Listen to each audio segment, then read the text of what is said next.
Hey guys, it's Picker Player. My audio is on. I can hear birds. Now I hear a nice crackling fire. We are playing the beginner's guide. I have no idea what I'm getting myself into. I know that Hi this... there. Thank you very much for playing the beginner's guide. Oh, thank you. My name is Davey Reedon. Hi, I Davey. wrote The Stanley Parable, and while that game tells a pretty absurd story, today I'm going to tell you about a series of events that happened between 2008 and 2011. Okay. We're going to look at the games made by a friend of mine named Coda. Now, these games mean a lot to me. I met Coda in early 2009 at a time when I was really struggling with some personal stuff, and his work pointed me in a very powerful direction. I found it to be a good reference point for the kinds of creative works that I wanted to make. So just to start you off, this is, I think, the first game he ever made. It's a level for Counter-Strike. You can walk around here, by the way. And mostly it's just Coda learning the basics of building a 3D environment. Okay. But what I like is that even though he starts from the simple aesthetic of a desert town, he then scatters these colorful abstract blobs and impossible floating crates around the level. And of course, it destroys the illusion that this actually is a desert town, and instead this level becomes a kind of calling card from its creator. It's like a reminder that this video game was constructed by a real person. And it kind of makes you wonder, what was going through his head as he was building this? This is what I like about all of Coda's games. I mean, not that they're all fascinating as games, but that they are all going to give us access to their creator. I want us to see past the games themselves. I want to get to know who this human being really is. And that's exactly what we're going to do here. So, it's 2008, Coda starts making these games, and he never releases any of them. He doesn't put them onto the internet, he just makes them and then immediately abandons them, and they sit on his computer forever. And I think he really understood this image of himself as a recluse. At one point, he jokingly renamed his computer's recycling bin to Important Games Folder.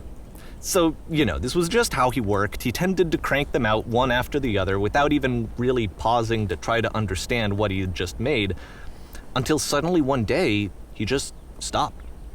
In 2011, that was it. He made his last game, and then he hasn't made another one since. And that's why I've taken this opportunity to gather all of his work together, is because I find his games powerful and interesting, and I'd like this collection to reach him, to maybe encourage him to start creating again. And if the people like you who play this also happen to find his work interesting, then I'm sure it'll just send that much stronger of a message of encouragement to Coda. So thanks for joining me on this. If you have a particular interpretation that I haven't mentioned here, or if you just need to get in touch, you can email me at daveywreden@gmail.com. Okay, that's about it for introduction. Let's take a look at Coda's first proper game. As each game is loading, I'll show you the date that it was completed. This first one was made in November 2008. Okay. So is this like... Oh god! Whisper machine active. Shift to structure imminent. Well, that just got This real. game is called Escape from Whisper, and it's one of the more generic games you'll see from Coda.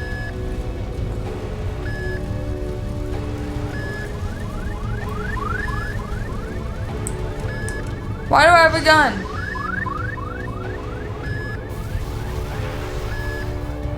Security call breached. Hostile alien life form inbound. What do you mean there's hostile alien life forms? It kinda looks like this game was abandoned mid-development. For instance, you have this gun, which you'd think would indicate that there are supposed to be monsters or enemies somewhere, but then clearly there are no enemies anywhere. You can't even reload the gun when you run out of bullets. But ultimately we don't really know. Maybe Coda thought that actually it was complete the way that it is. And I think that we should talk about his games for what they are, rather than for what they're not. Enemy force neutralized. Begin ship evacuation.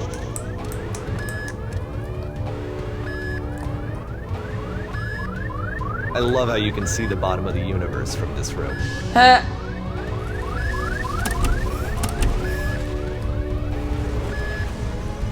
No. Apparently this space station has a labyrinth on it. Sure, I don't know. There's really no reason for it that I've ever been able to discern, so in the interest of time, I'm just gonna skip you on past it. Oh, thank you. Okay, this is the part that's interesting. The game has this narrative about the whisper machine and how it has to be turned off, and then you get to the engine room. Hey, you there, in the engine room. You could save us all. That beam is powering the whisper machine. We could disrupt it by introducing a great enough heat signature. If your body could stop the beam. It's so much to ask, but for all of our lives, would you do it? Could you give yourself?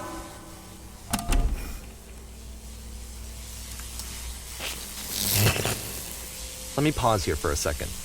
What you just experienced, stepping into the beam and then dying, is probably what Coda had initially intended when he was developing this level. But when he first compiles and plays it, something goes wrong. There's a bug somewhere. And this is what happens instead.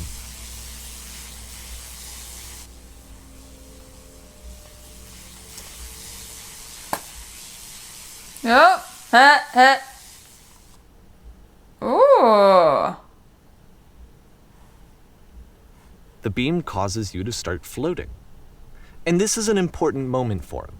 Because yes, this is technically a glitch, but Coda identifies something human about it, like how small it makes you feel in the face of this larger chaotic system.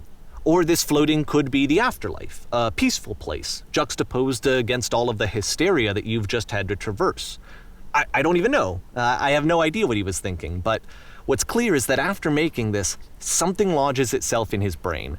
He wants to do more of these really weird and experimental designs. So he stops work on this and moves on to a stream of tiny little games that go in all sorts of directions. Let's go ahead and take a look at the first game he made after leaving this one behind. So remember, doesn't it? Past is behind her. Yep, in this game you can only walk backwards. But the future... So it's a short and relatively minimalist experiment combining motion and narrative. It is less advanced than the previous game, but actually it seems to be more focused, more complete. Coda's trying to give it a unique voice rather than simply basing it on a pre-existing trope.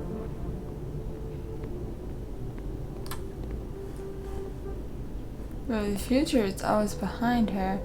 How will she find the strength?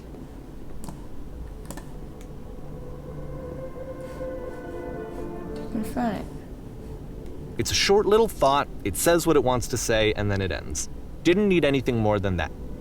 Which to me is why it works, because it gets out quick. Yeah. Okay, next one. I feel you. Oh, dear Lord. Oh, God. Where am I? And that's it. Okay, the meaning of this game won't be clear just yet. Please be patient with me for a few more games, and I promise you'll see what makes it interesting. I just had flashbacks the one time I tried to play Slender. Oftentimes, Coda would put bizarre titles like this one at the start of his games. I wish I'd known him at the time that he was making these early games. He would really only talk to me about his work as he was making it. Once he stopped work on a game, that was it. It was dead to him. And I don't agree with that at all, but what are you gonna do? Oh. Once you've been slowed to an absolute crawl, the door at the top of the stairs opens. So why, if Coda's not showing these games to anyone, why bother opening the door at all? Well, to show you, I'm modifying the game here so that when you press enter, it'll bring you back up to full speed so you can enter the door for yourself.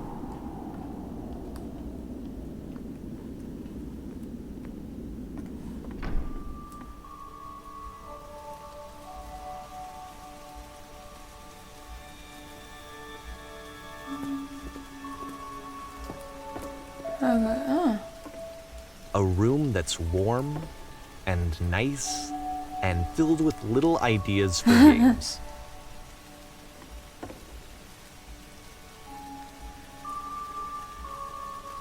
Coda would often tell me that he didn't mind if people thought of him as cold or distant. He said that he knew that he was actually a vibrant and compassionate person, but that it takes time to really see that. It can be a very slow climb to get there.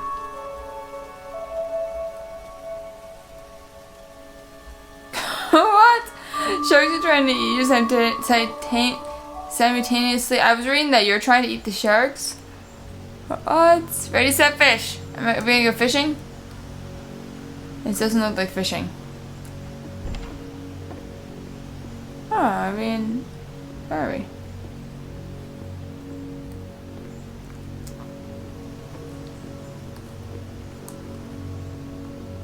Well, this is new for Coda.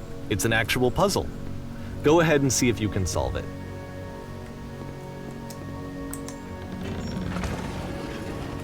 Boom!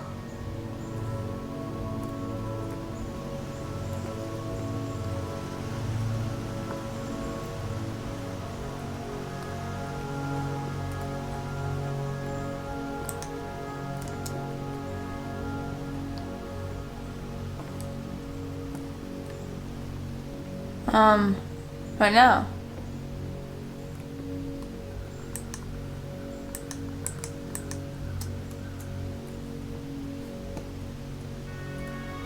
I don't know what now.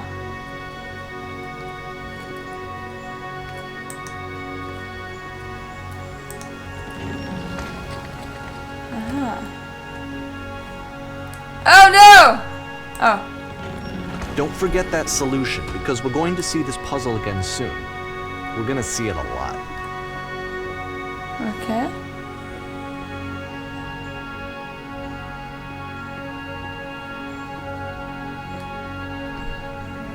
So that seems to be it, right? You walk down a corridor, you solve a puzzle, you get to the end. Simple enough. Alright, Yeah. now I'm going to modify the game again, so that when you press enter, it'll remove all of the walls from this room. Oh boy. Huh.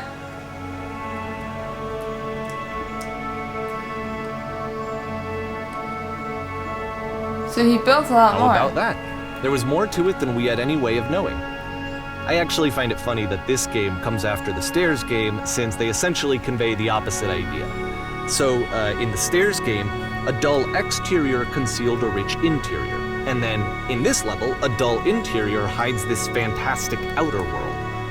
Either way, I think that the point is the same, is that most of the time you don't get to know what you're missing, or even that you're missing anything. That's not your role as a player.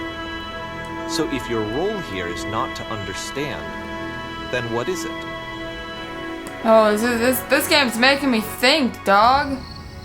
Oh, not this again. Aha. So, this, combined with the entering game from earlier, tells us that Coda believes his games are connected somehow. It could even be that the Stairs game and the puzzle game are literally connected in between this and the entering game.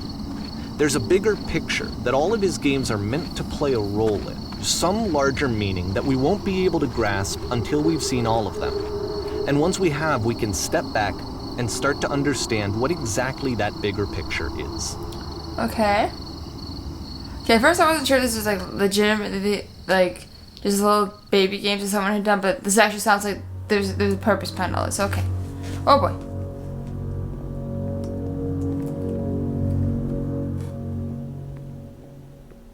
Let's talk about video game development for a second. Every video game runs on what's called an engine, which determines what the game can and cannot do. So in other words, the engine is a set of tools for game development. To make all of these games, Coda is using an engine called Source. Like all engines, Source has certain things that it does well, and it has certain things that it does poorly. One of the things that it does very well is boxy linear corridors. That's why so many of Coda's games are set in these large, flat, empty rooms, is just because he's working with what the engine does well. The tools available to the creator shape what kinds of creative work they're going to end up making. You might consider paying attention to the architecture in Coda's games to notice how they seem to stem from an engine that's very good at producing linear, boxy corridors.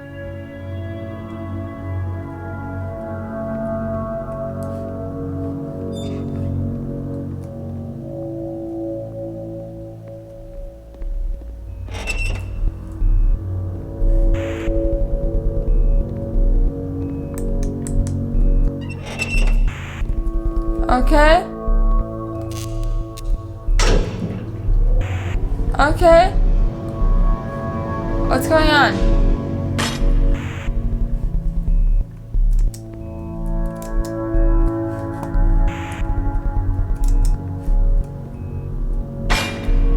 This prison, funny enough, in Coda's original design, the doors stayed shut for a full hour before letting you go. If you don't mind, I think we're gonna skip that. This is something that he and I used to argue about a lot. You know, whether a game ought to actually be playable, whether it means anything if no one can get through it. And I would always defend that, you know, all this work goes into the game, why not make it playable and accessible? And so we just got into heated arguments over it, and there was one time that after one of these conversations, he went home, and a day or two later, he sent me a zip file entitled Playable Games that was full of hundreds of individual games, each of which was just an empty box that you walked around in and nothing else. Believe me, I played every single one of those just to find out if there was like a gag hidden somewhere. There wasn't.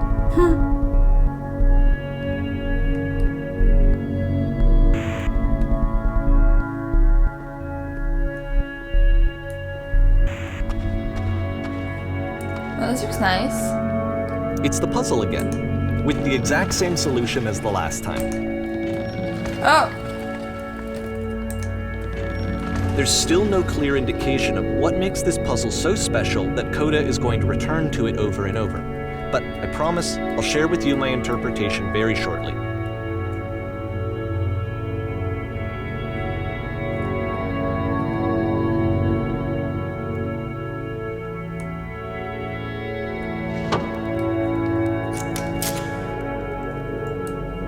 Here, Coda begins using a kind of dialogue system that he fashioned out of the engine's chat capabilities. Use the 1, 2, 3 buttons on your keyboard to respond.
And so we make one last descent down to the final floor of the level.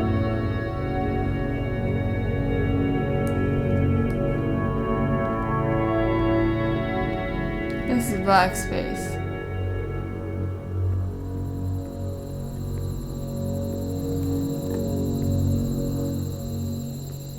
It's a lamppost.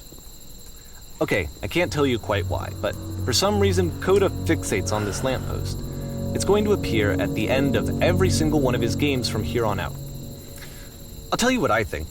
I think that up to this point, you know, he's been making really strange and abstract games with no clear purpose, and maybe you can only float around in that headspace for so long. Because now he wants something to hold on to. He wants a reference point. He wants the work to be leading to something. He wants a destination, which is what this lamppost is. It's a destination. We're going to see it in the work as well. His games are just going to become a lot more cohesive, a lot more fully developed, with more of a clear idea behind them. And as we go, that idea will get clearer and clearer and clearer.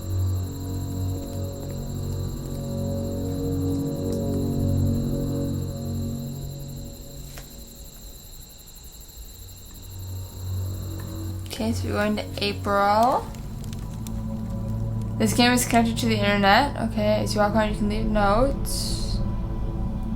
All notes you see are left by other players.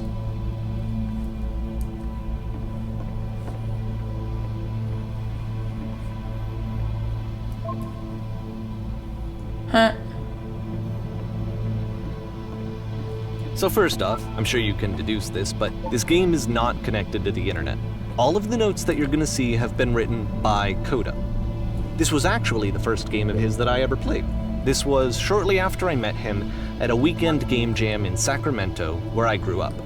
I saw him working on this very level, and it was just so different from anything that anyone else was doing. So right away I was like, I have to be friends with this person. In retrospect, I think I was probably a bit too pushy trying to get his attention. I was over-enthusiastic. But he was very gracious about it and very patient with me. And I cooled off eventually. Oh, feel free to skip over any of these notes if they're not doing anything for you. Nothing extra is going to happen if you read all of them. Either way, to me they convey a sense of loneliness. I see this person who's filled with thoughts and feelings and beliefs and has no way to express them except as scattered and unheard voices in a game that wasn't meant to be played.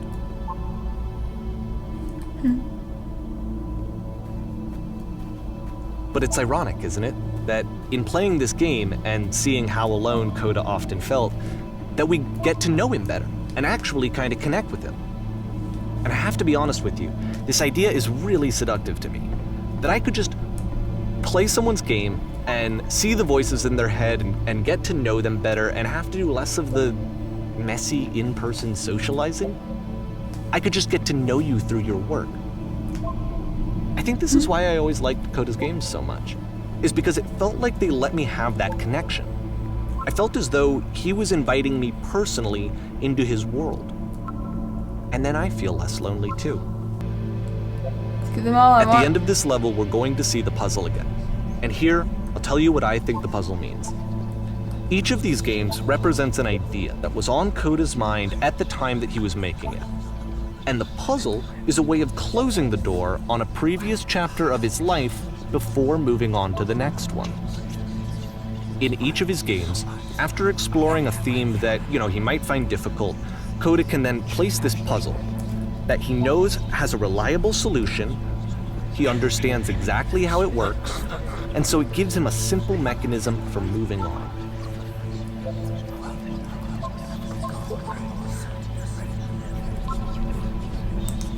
And because there's this dark area between the doors, a space between spaces, before you move on, you get to pause. Just for a moment, a few seconds to reflect on and let go of the events that led you here.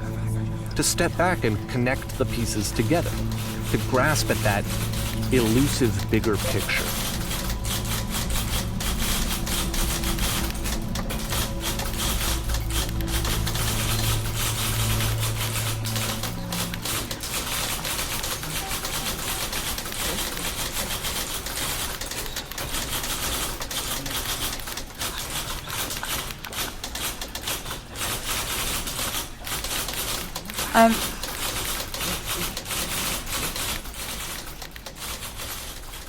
Okay. What? Okay, this one is tough. It's gonna kind of just spin its own wheels for a few minutes. Hang with it.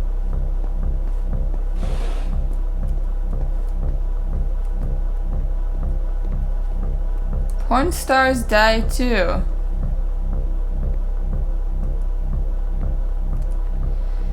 It's a little disturbing, but okay. I've decided I'm actually gonna do this just as a one-off. Just gonna play straight through. I'm not gonna... See, this is it. The whole game. And there's nothing that's particularly interesting about it. You just walk to the end of a hallway. Except, for some reason, Coda gets really fixated on this prison that has all of this modern furniture. And I don't know why, but he decides he needs to revisit this prison. He's gonna start over, use the same assets, turn it into something else. Okay, cool. Here's version 2.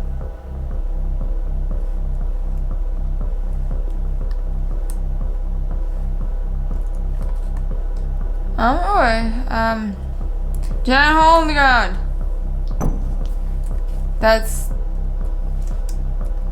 no giant hole. 10 stoves.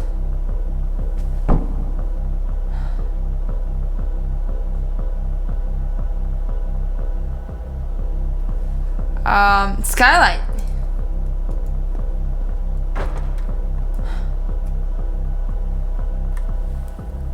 I have a table right there. I'm pretty sure none of my choices are making any difference.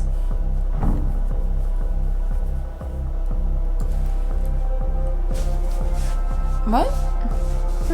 There's a bit more to this one, but still, it's not really communicating anything. It's kind of just weird for weirdness' sake. Yeah. So, okay, he throws it out and starts over. This time he comes at the prison idea from a different direction.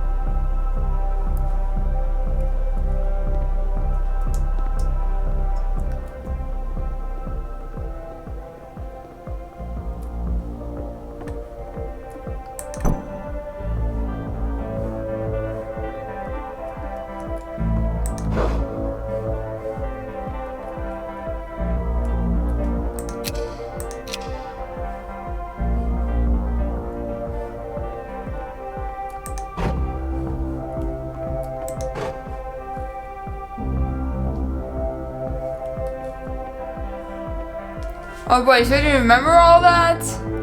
Yeah, I'm just gonna do this straight off, just do one take. Okay. So. And of course, now the table is gone and you can't begin the chain of events to escape. Here's a version where there are no bars, but you can't actually get to the well. And then a version where the inside of the prison is the outside and the outside is the inside. Let me just blink you real quick through a few more of these. I mean, he really unloaded on this prison idea. There's nearly a dozen of them. Personally, I think it's awful to watch this, to see a person basically unraveling through their work. And for what? Like, at what point do you just go, maybe there are game ideas other than this prison that I could be working on? But Coda doesn't have that voice telling you to stop, that particular mechanism of defense against yourself. Without it, you just spiral. And so he keeps going and going and going and going and going, and then he hits on something. And he likes it. And that's it. He's done. He stops making prisons. This is the very last version of the prison game that he created. And the reason I think it works is that the prison is not actually in it.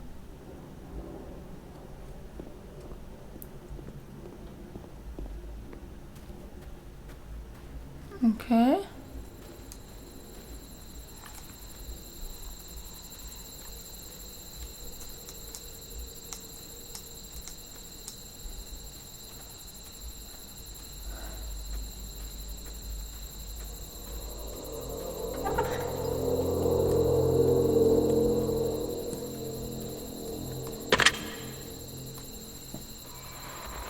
Hello? Who is this? It's me, Picker.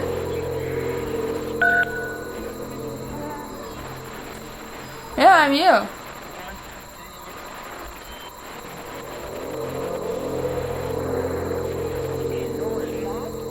It's a conversation. And so this is what Coda wants, is to be able to talk to someone, to share what's on his mind, and to get some good advice from someone who knows. But the irony is that even in this scenario, you're still talking to yourself. You know, all of these games so far are Coda talking to himself.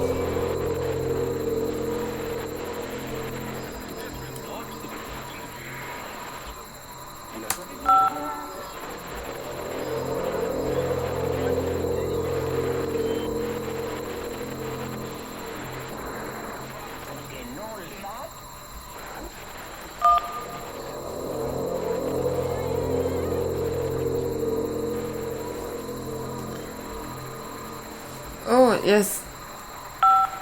Let's give the other me hope.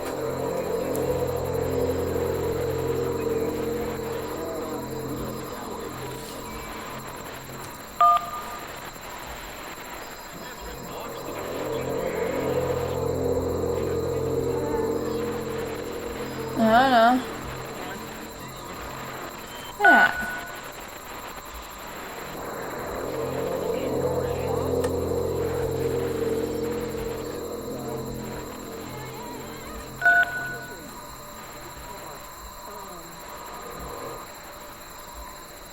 I can see why he considers this a fitting conclusion to the prison games. After all of the obsession and frustration, just to be told by someone you can trust that things are going to be okay. Wouldn't that be nice? That would be nice. So what would it look like if Coda wanted to make a game about talking to someone other than himself?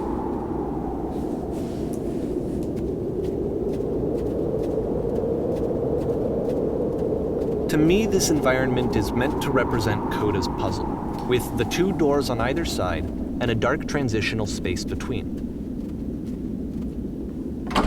Ah! Oh, hi.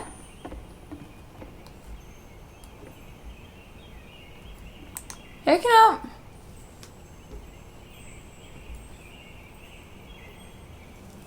You'll notice that the quality of the art is a step up from previous games, including this new and improved chat system, which he started using from this point on.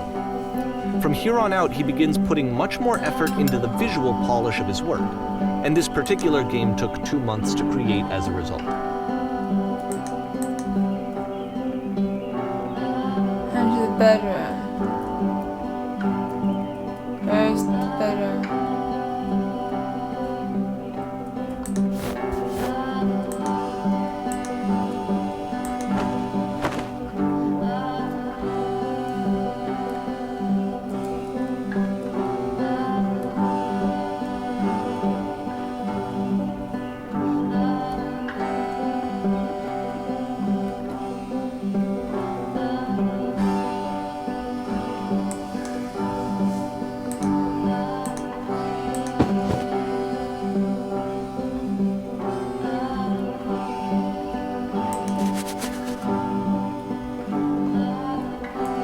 Yeah.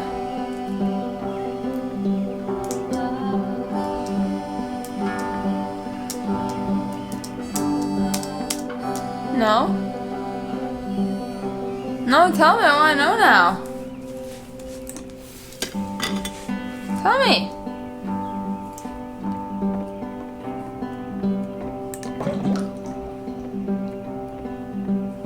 Yeah.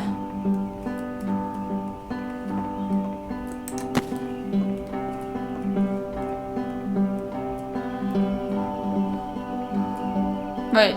After the intense set of prison games, this house cleaning level almost feels like cleansing. It's the moment after a particularly difficult or traumatic experience where you just need to let it sit and digest inside of you, and eventually cohere into something meaningful. I know that Coda really liked this game.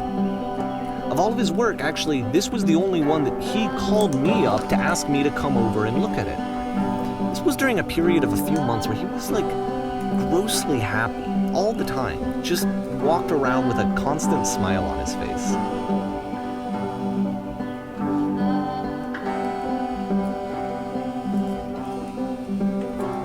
There's a bit of truth in that. That one's house is like one's soul. Take care of it and it takes care of you. Housekeeping. Housekeeping. I cleaned up the books already.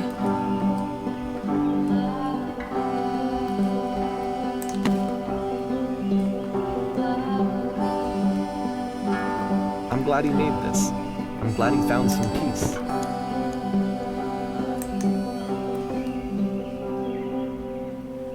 Question. But, of course, it can't last. The music stops, your companion is gone, it's time to leave. The door at the top of the hill is now open as well. Again, you can't stay in the dark space for too long. You just can't. You have to keep moving. It's how you stay alive.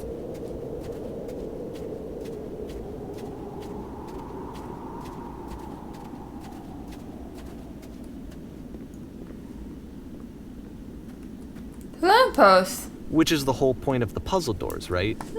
That sooner or later you have to pick up and move. I really thought that was the point of it. Lamppost. Oh, lamppost gone.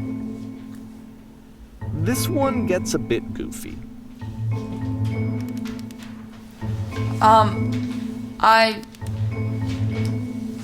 It looks like him because I paid to go to school. And another one here. Are we doing something that's it's not school? I am perfect. I mean, what? Oh.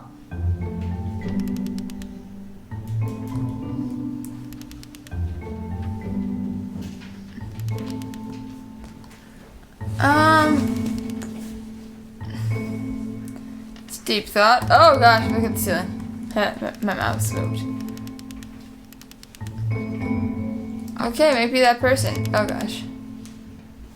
Perfection is within my grasp. I like it. It's positive thinking. We must become perfect effortlessly. Okay, so easy. About halfway through the game, the perspective shifts. Oh!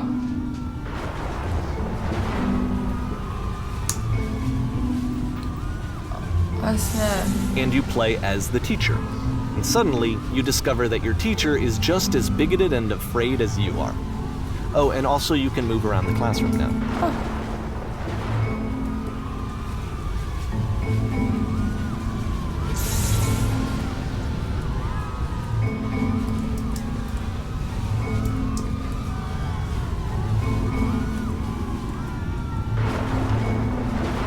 It's going to destroy you.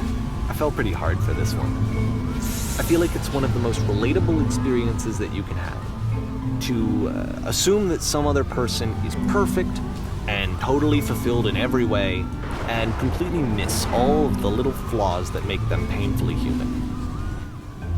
I think about this game a lot these days. Oh, now we're into 2010. Oh, boy, look at the ceiling again. This one took a lot longer than all the others for Coda to make.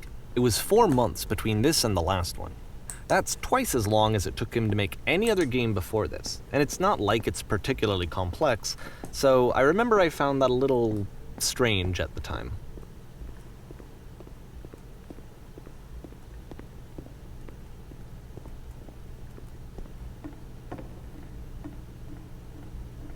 I'm on Broadway! Oh, that scared the shit out of me! Oh, I am a bra! Oh, okay.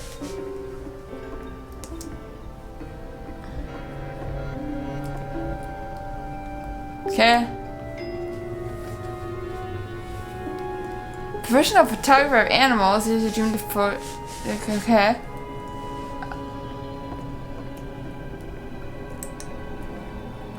Tell me your secrets.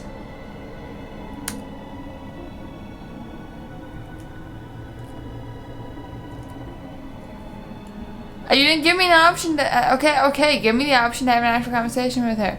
Okay. Here are all my hopes and dreams. You're not giving me the options to give the proper tone of the conversation. Okay, she's here. Oh, that's nice. That's nice. Oh. Okay.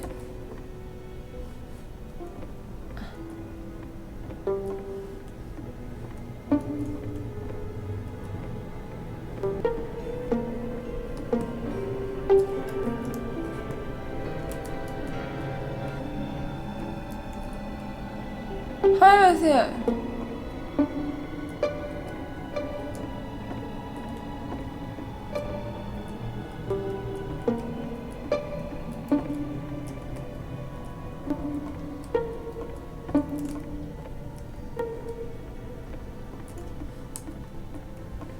Back by the lamppost. I go back by the lamppost. Lamppost.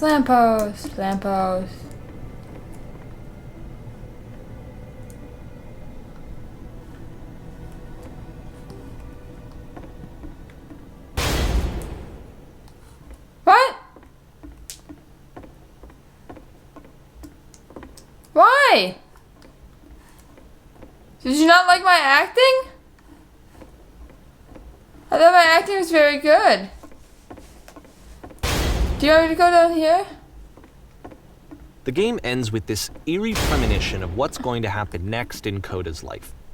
The solution, social anxiety, to fears of having to perform and having to chase success, the answer for Koda is to withdraw, to hide himself away. Which is what leads to scenarios like the stairs that slowed you down several games ago, where it just becomes harder and harder to access Koda's inner landscape because he keeps retreating. He just keeps backing away from possible connections to anyone other than himself. And to be honest, I didn't consider it very healthy when I first played this game. You know, it looked to me like he was trying to justify the idea of just disconnecting yourself from the world. And that wasn't what I wanted for him or for his games. Because I feel like a lot of his games are inviting me to connect with this person, to bring him closer. But what can you do? After this, Koda went off and took another 5 months to make a new game. Okay. Keep my eyes closed.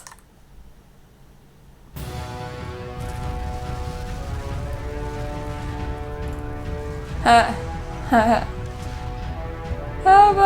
I can't see anything.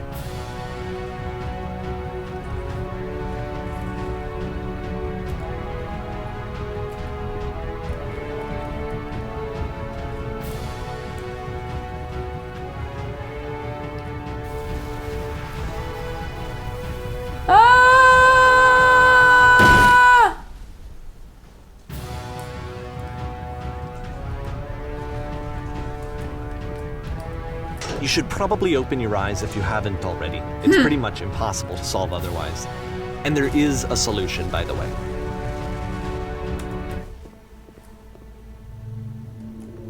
Oh.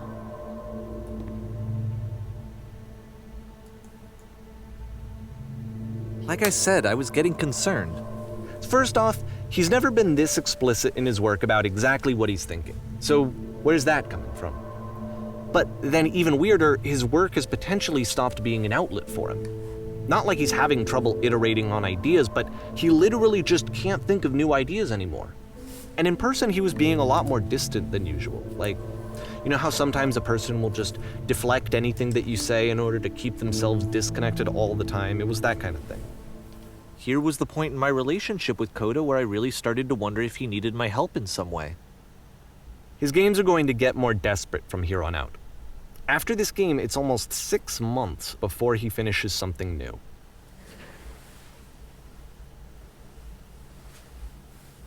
December 2010. Hello? Huh. Is anyone there?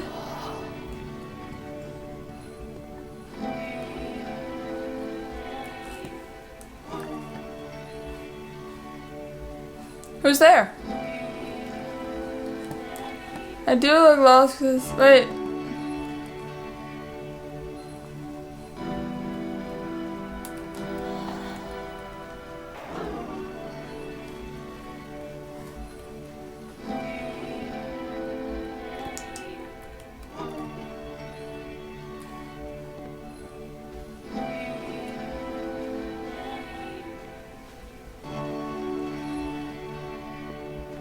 There we go.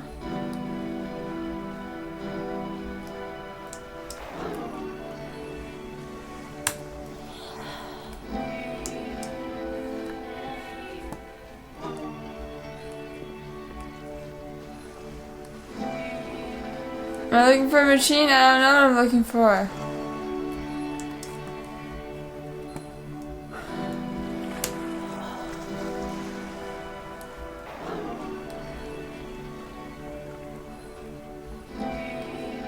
If the last game featured Koda talking explicitly about his creative frustrations, this one turns it up to 11.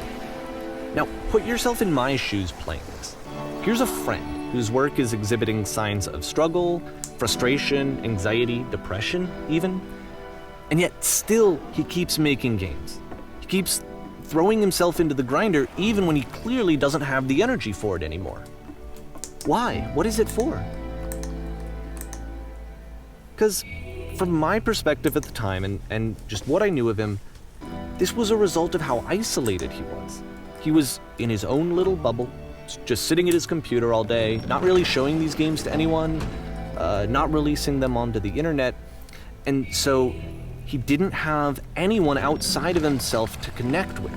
He had no outlet to ground himself on.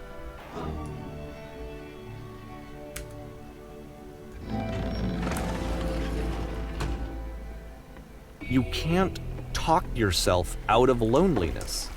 It doesn't work that way.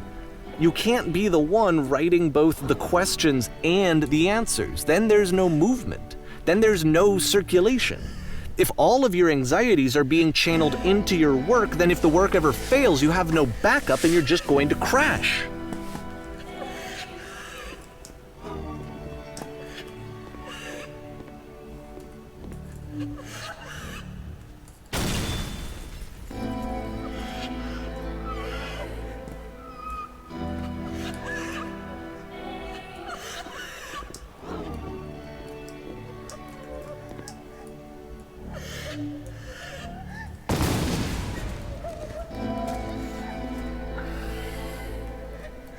Seeing this game at the time that he made it, it looked really unhealthy to me. I was watching him do this to himself, and I hated it. I hated seeing him so trapped. It's like, video games are not worth this amount of suffering. This is someone I really cared about, and I used to get so much joy out of seeing him create. For him to suddenly become angry and frustrated like this, it was the worst thing for me. I don't know. This is what I felt at the time. I don't know how else to explain it. I wanted it to stop more than anything. I had never felt so rotten. I needed more than I had ever needed anything for this to stop. But it didn't stop. After finishing this one, Coda takes another 7 months and comes up with a new game. Oh, this is getting real dark here. The machine. Hello? Oh, I'm a female. Excellent. Thank you, good sir. Oh, I pushed wrong button. I have a bit of attention on this one. What should I know about the machine? Calls itself Coda. Interesting.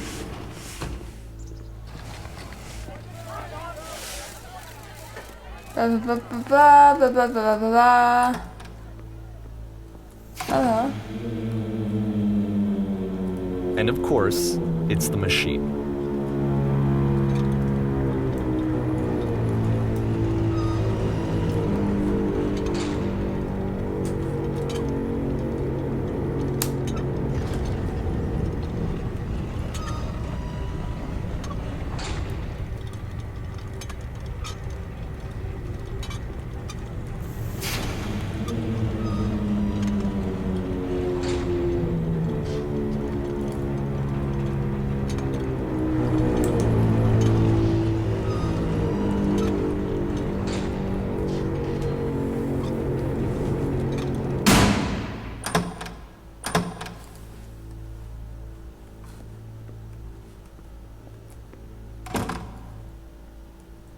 But follow us!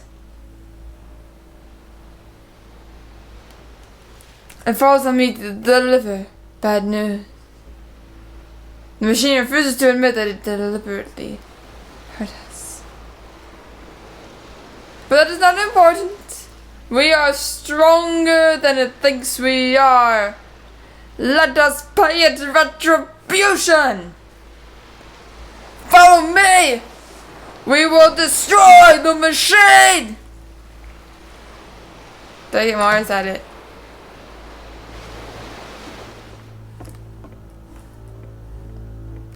That was fun. Oh!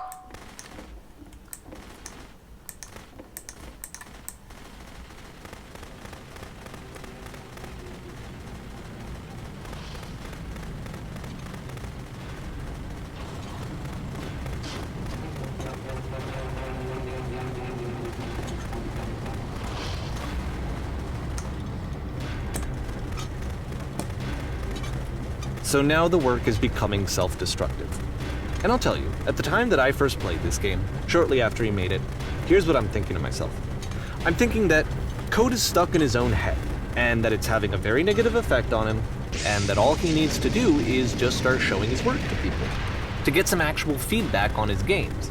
It might get him out of isolation. And so, as I'm thinking this, I realize that I could be the one to initiate it. Because it would never occur to Coda to start actively soliciting feedback, so what if I did it for him? If he could see the difference it would make to have more actual conversations with other human beings, would that bring him out of his mental spiral? Hey. Would it give him confidence in himself? Would it bring meaning back into his work?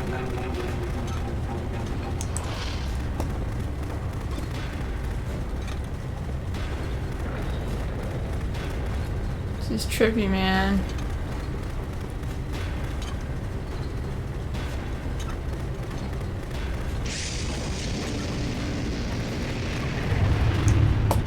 So I started showing Coda's work to people. I took this one, and the islands which you just played, the theater, the notes, the house cleaning game, and some of the prison escape games. I brought them to people that I knew and trusted. I asked their opinions. And the great part is that they really loved his games. You know, the point of it all was just to give him some external reference point, but they genuinely loved his work. There was nothing for him to be afraid of.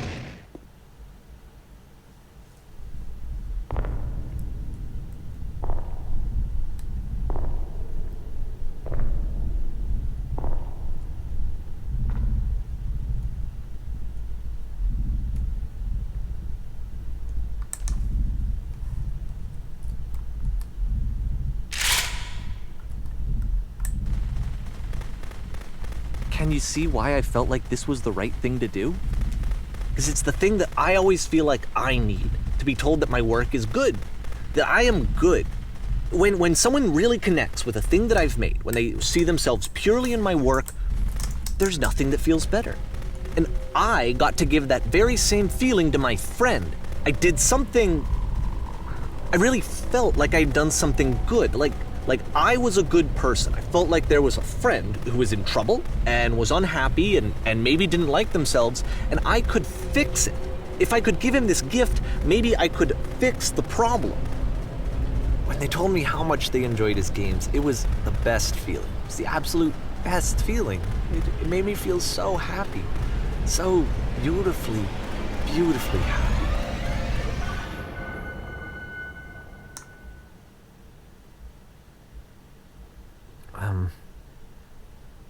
So anyway, Coda finishes this game, and then really he just kind of takes off for a while.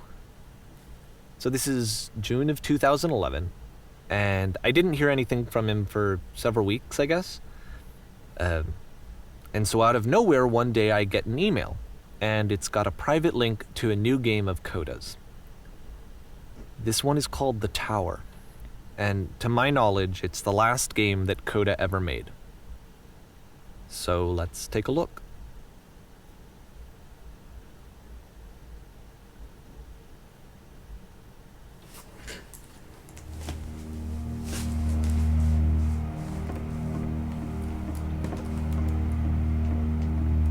Doesn't sound good. And this is where I have trouble saying anything meaningful about Coda's work. Because more than anything else, the tower just feels distant. It feels like it's trying to distance itself from the world. It's a very cold game.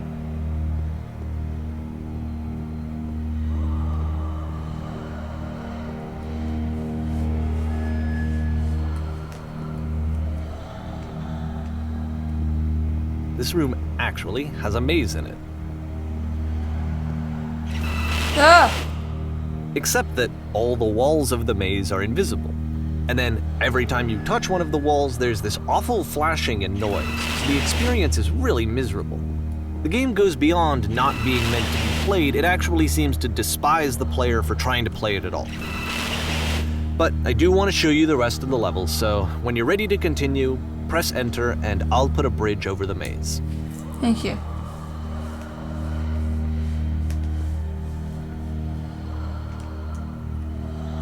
It's got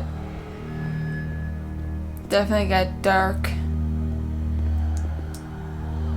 And to be fair, it's not like this is the first game that's needed some modification to be playable. Like the house cleaning game. You know, that one used to actually loop the cleaning chores and you just cleaned a house forever. I had to cut it off so that you could exit the house and the game would actually end. But that game had an idea that it was actually trying to communicate. What's the deeper idea behind the invisible maze? The only way past this challenge is to randomly guess the 6-digit code. Like the invisible maze, it's frustrating to me, because it's the opposite of everything else that Coda has made. It doesn't encourage thought or engagement. It doesn't ask anything of me, except a lot of my time. If I could have reached him during this time, then maybe I could have asked him, but I couldn't. I still don't really understand why this is here. I'll put the code on the ground for you here, though, so that we can move on.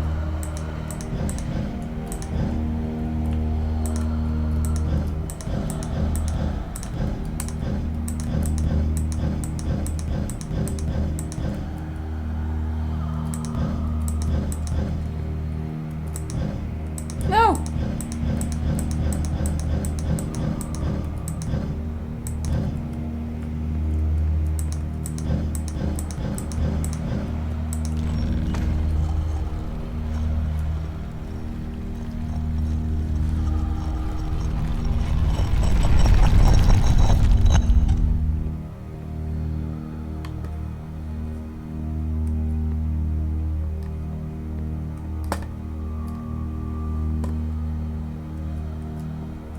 The switch to open this door is actually on the other side of the door, meaning that it's literally impossible to solve from this side. So even if you somehow brute forced your way through the first 2 challenges and you got to this point, there's actually just no way to progress. And it's scary for me, the idea of Coda cutting himself off entirely, just saying, you know, that's it, that's the end of the conversation, not giving me any way to fix the problem. I feel like a failure, I guess, when I can't fix the problem. But I can open this door for you, so let me do that. Was I a failure for not understanding this game? I mean, I don't know why I would be. It's not like everything needs to have a solution, but I feel it somehow. I feel like I failed, and I don't understand why.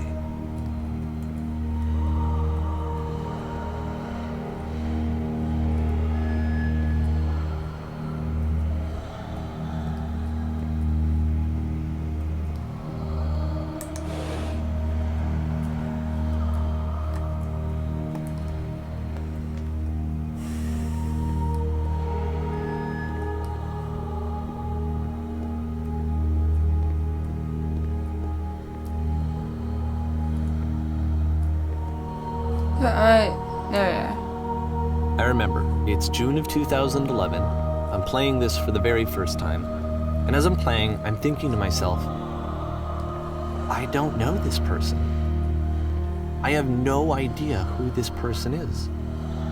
It wasn't the guy I knew, it wasn't my friend. I had come to so many conclusions from looking at all of his work up to this point, and then suddenly none of them... I had been trying to, though. That was the thing. For years, I was trying to get to know him, to understand who he actually was and what he stood for. I asked him so many times to please just tell me what his games mean to him. I asked him please to tell me what the 3 dots mean. And he wouldn't.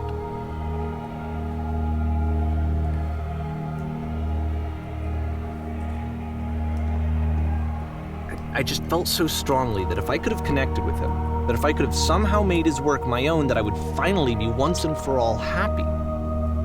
It was that I needed to see myself in someone else. I needed to be someone other than me. But he stopped and left, and it felt somehow like I had failed.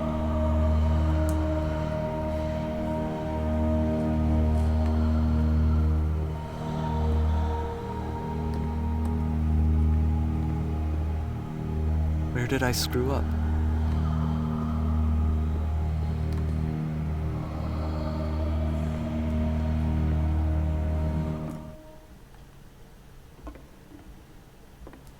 I'm the reason that you stopped making games, aren't I? It's because of what I did. I poisoned it for you.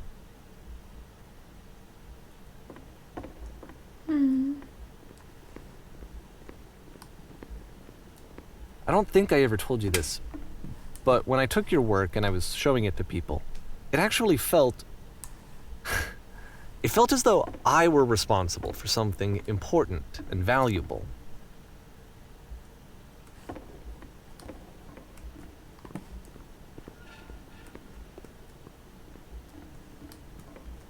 And the people who played them, they treated me like I was important. They really listened and cared about what I had to say. Even though I was showing your work, I felt good about myself. Finally. For a moment, while I had that, I liked myself.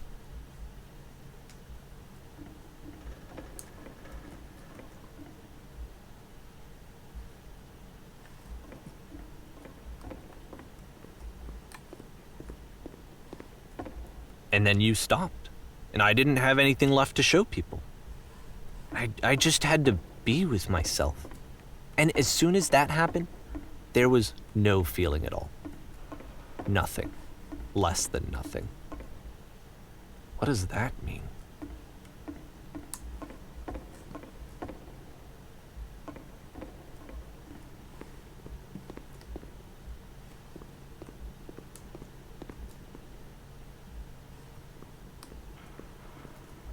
I'm kind of going through this quick, but if you need a second more to read, feel free to pause. I'm afraid that I did something really stupid because I don't like myself.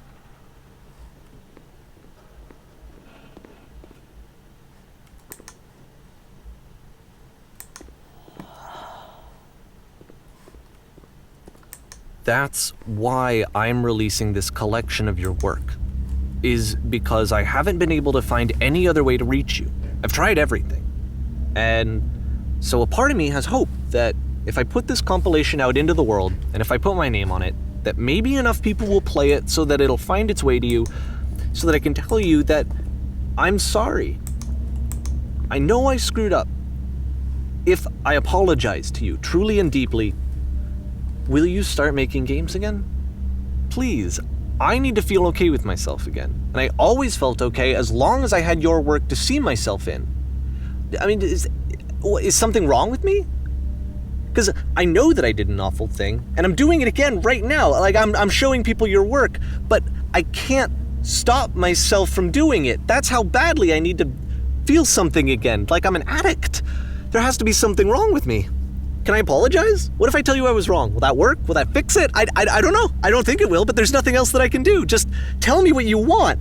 I'm sorry. I'm sorry. Please, start making games again. Please help me. Please give me some of whatever it is that makes you complete. I want whatever that wholeness is that you just summoned out of nothing and you put into your work. You were complete in some way that I never was. And I want to know I want to know how to be a good person. I want to know how not to hate myself. Please. I'm fading, and all I want is to know that I'm going to be okay.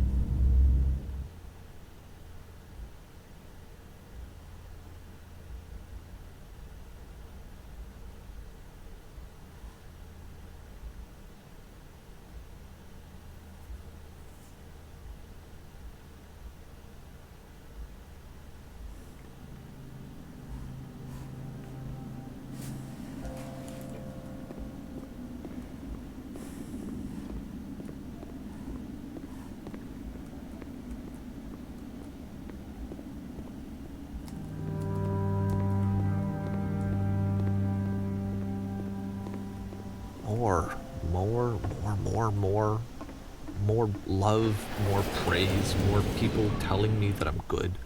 Always more. It's like a disease. Solution.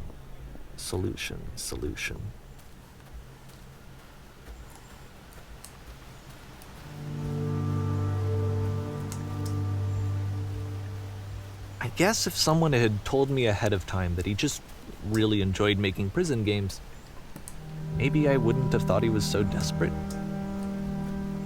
I wouldn't have told so many people that he was depressed. Maybe he just likes making prisons.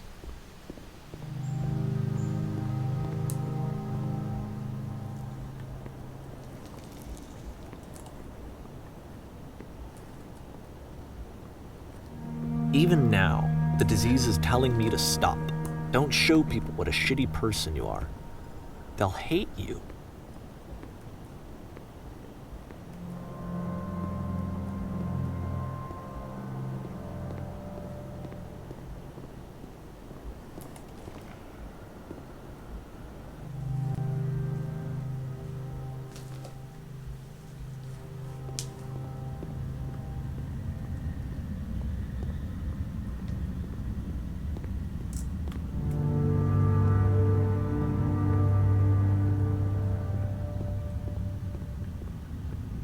If I knew that my life depended on finding something to be driven by other than validation, what would that even be? It's strange, but the thought of not being driven by external validation is unthinkable. Like, I actually cannot conceive of what that would be like.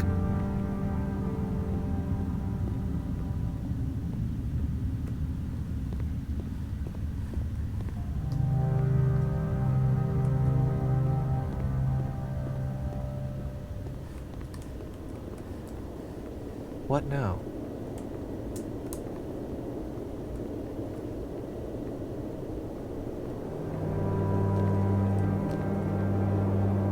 I think I need to go.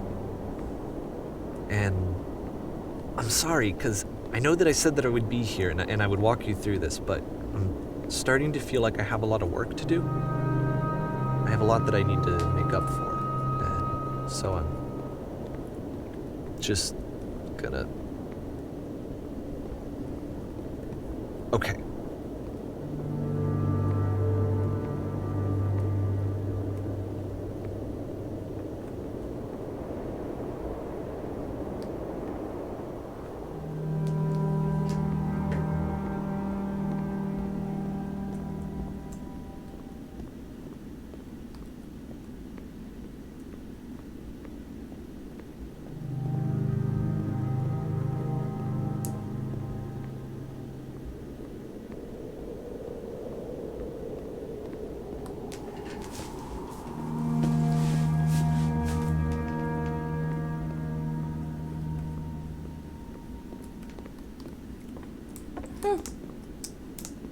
No.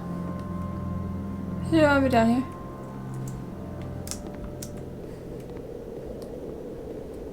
Okay, go back around.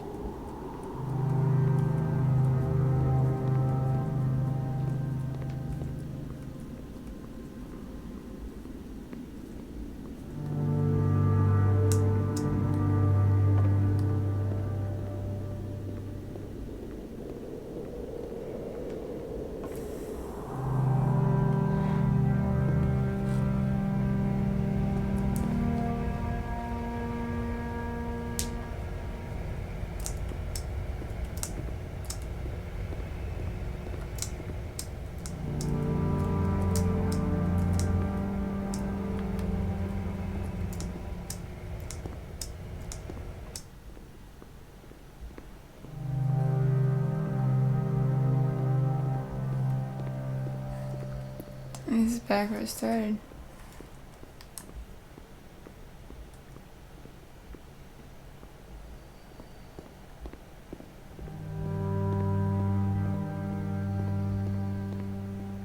Maybe?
think that's it. You said, let me Right here. prove Some that stuff. I'm brave. Let me keep going. Like, sorry, I got really quiet at the end, but it was kind of I didn't want to. But the cave goes for miles. It was one of those things where like I didn't want to say. Like at one point I was like, oh, I should probably be saying something, but it was just I was experiencing, and I didn't want to take away from my experience. And I felt like me speaking would take away from your experience of watching. I know that you're So instead, I just said, well, that was interesting. Alright, so that was the beginner's guide. That was definitely. I'm like in between liking it and being frustrated by it. You know, part of me is kind of like, it was just kind of like a giant turnaround. Like you kind of got that up to the idea that this Coda is, you know, depressed or whatever, but then it starts becoming, you know, is it the developer or is it Davey, the person that's talking us through everything? And so it's like, I don't know now. That was definitely interesting. It was different. It's not something that I normally would have played. But you know, I have Stanley Parable, and I've been wanting to play that. I actually tried to play it today, but I have to restart my computer, and I was like, that's gonna take too long. I'll just play Beginner's Guide, and it was nice. It was different. It was a different pace. I wasn't running around shooting people, which is always a nice change of pace. And thank you guys so much for watching. Make sure you check out the rest of my channel, like, comment, subscribe. You know how YouTube works. And I guess I'll see you guys in the next game.